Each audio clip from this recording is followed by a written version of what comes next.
महान वीर विप्लवी सुभाष चंद्र बोस का जन्म 23 जनवरी 1897 को कटक उड़ीसा में हुआ था।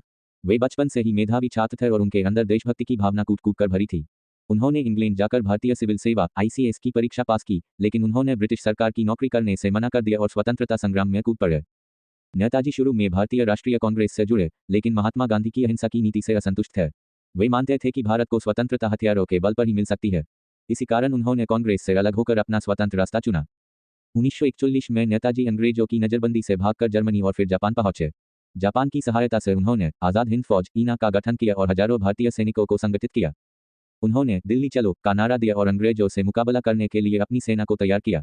उन्होंने ब्रिटिश शासन के खिलाफ युद्ध छेड़ा और भारत के पूर्वोत्तर क्षेत्रों में अंग्रेजों की सत्ता को कमजोर किया।